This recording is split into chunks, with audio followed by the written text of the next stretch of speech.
Dernier point dans le rapport moral, encore une fois, je ne vais pas vous faire tout le laïus, mais le rapport moral, c'est vraiment penser l'ARS demain.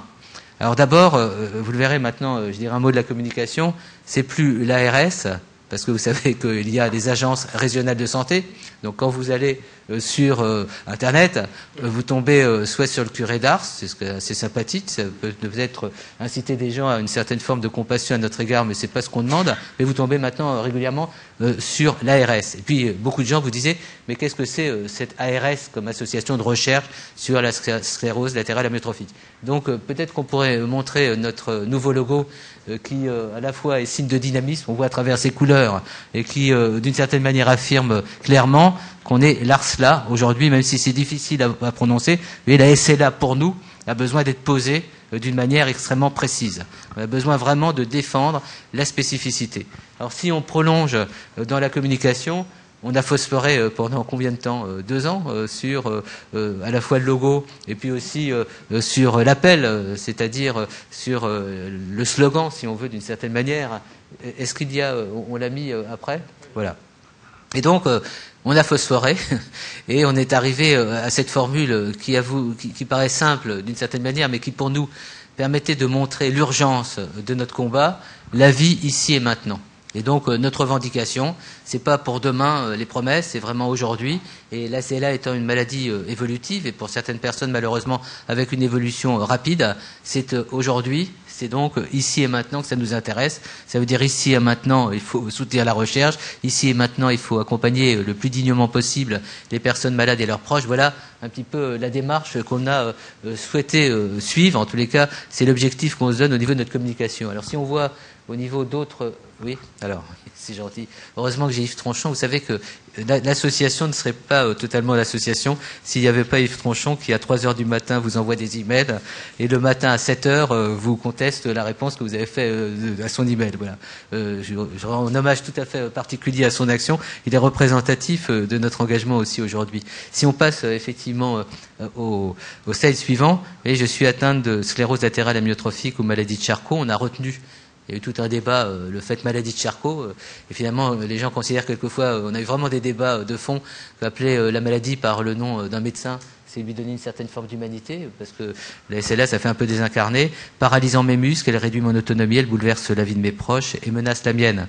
Pour aider la recherche, améliorer la prise en charge de l'accompagnement, je compte sur vous, par vos dons, par votre engagement, rejoignez le combat de la SLA. En fin de compte, pour nous, il est très important de communiquer sur ce qu'est la SLA.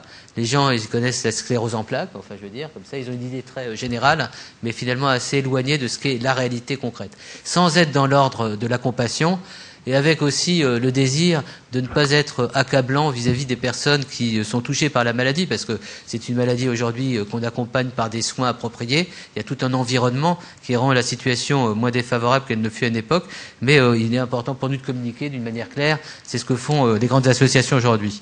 Alors, on a ensuite la slide suivante. Oui. Et cette phrase, elle sera signée soit par Marie, soit par Pierre, je crois, suivant qu'on l'accompagnera d'une photo de quelqu'un, d'un monsieur qui est malade ou d'une dame qui est malade. Et puis, le slide d'après, c'est ce qu'on appelle la phrase d'accroche. Donc, ça peut être une phrase d'accroche qu'on va choisir pour accompagner nos campagnes de communication sur la sclérose latérale amyotrophique et l'association Vaincre la maladie, accompagner la vie. Et donc, le slide d'après, c'est... Alors, ne regardez pas la photo, si j'ose dire, parce que là, c'est une photo qu'on a prise au hasard un petit peu dans une photothèque. C'est sans doute pas, c'est pas du tout la photo. Là, pour l'instant, il n'y a pas de consensus sur la photo, mais c'est simplement pour vous montrer ce que pourrait être une affiche de communication, d'une prochaine communication de l'association avec une photo, donc une accroche. Donc ça sera ce qu'on a vu juste avant, vaincre la maladie, accompagner la vie, par exemple. La phrase qu'on vous a lue tout à l'heure, et en bas, ce qu'on appelle la signature, la vie ici et maintenant, et notre logo. Voilà comment pourrait être composée une carte postale ou une affiche, enfin des éléments de communication, de notre prochaine communication sur l'association. Je conclurai de ce rapport moral, vous avez remarqué qu'il est un rapport politique. Vous savez, on est dans un contexte aujourd'hui, vous faites très présent politiquement et sachez qu'on va faire le maximum, mais au sens noble du terme, parce que quand on fait de la politique à la manière de l'ARS, je crois qu'on sert les intérêts généraux et il ne faut pas qu'on soit complexé. Et je crois que chacun d'entre vous doit essayer de relayer son message, même modestement, dans la proximité. Vous pouvez faire un travail de lobby, et d'autres le font sans complexe, et je pense qu'on vous donnera des moyens de le faire dans les mois qui viennent.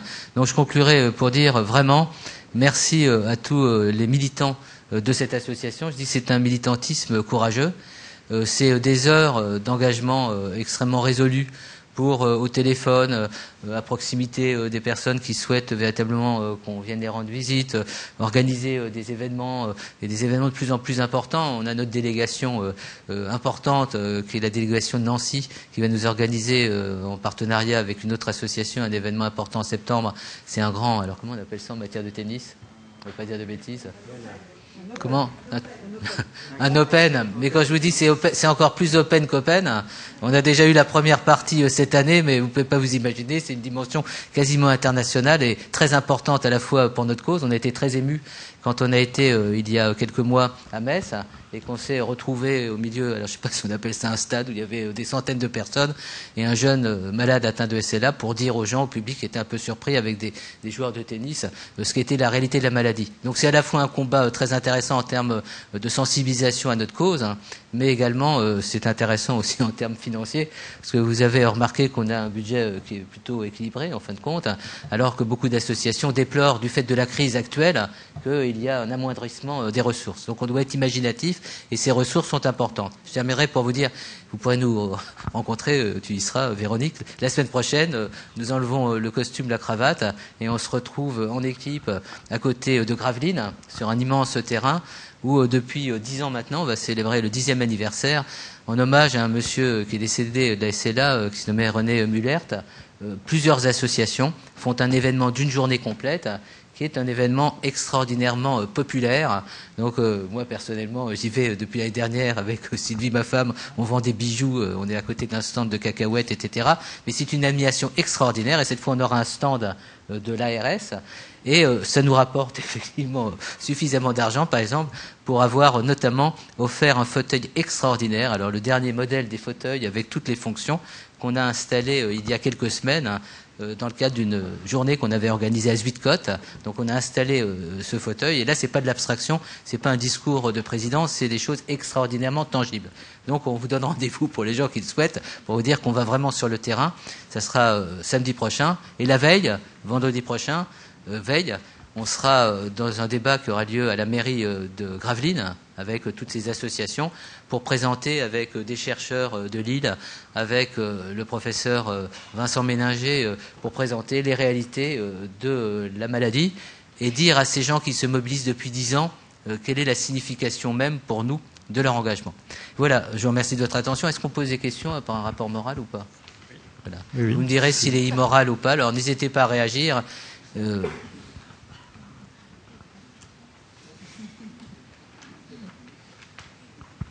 C'est bien cet unanimisme, je vous garantis, d'expérience de président de l'ARS depuis 4 ans, nous ne l'avons pas toujours eu. Mais on préfère ça, il n'y a aucun problème. De toute façon, vous pourrez discuter sur ces points. Juste avant le vote, je donne la parole à Gérard Benetto qui vous donne une information un petit peu sur la dimension... C'est un peu au pied levé, là. Disons que depuis 3 ou 4 ans là, que je suis revenu à l'ARS, l'essentiel de mon engagement consiste, avec M. Tronchon, à visiter les centres SLA et chaque fois autant qu'il est possible qu'il y ait aussi une réunion des personnes engagées dans l'association dans une région. Je relève trois choses peut-être de ces visites qui seront bientôt terminées, je dirais systématiquement dans chaque centre. D'abord, que l'on soit bien conscient, pour ceux qui n'ont pas connu l'histoire, que les centres SLA sont un produit du combat de l'ARS. Il ne faut vraiment pas l'oublier, je ne manque pas de le rappeler quand je visite les centres. Donc, dès qu'il y a un centre, l'ARS est présente. Il faut quelquefois le rappeler aux plus jeunes professionnels qui ne le savent pas, mais pour le ministère, lorsqu'ils évaluent les centres, ils demandent que l'association soit présente.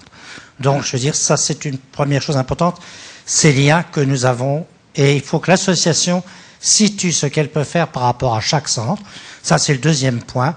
On a parlé de ces chambres de Zuidcote et différents autres projets. Il me semble que nous sommes repartis un petit peu comme au début de l'association dans une démarche de partenariat, c'est-à-dire que l'association fournit des plus dans certaines installations, certains lieux, pour permettre un meilleur accueil. Il ne s'agit pas de se substituer à une prise en charge publique, mais d'apporter ce qui n'est pas encore apporté, qui risque peut-être pas de l'être de sitôt dans la conjoncture où nous sommes.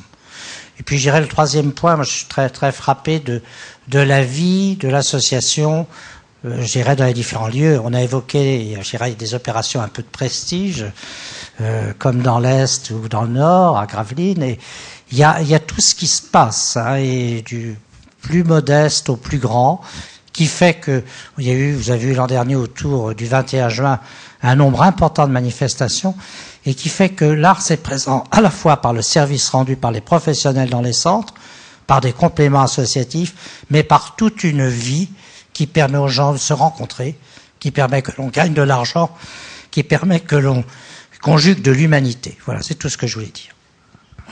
On notera le nouveau slogan conjugué de l'humanité et on marquera Gérard Beneteau. En tous les cas, vous dire qu'on est motivé, vous l'avez bien compris, on est motivé avec vous et à chaque instant on pense qu'il faut agir vite, c'est vraiment notre conviction.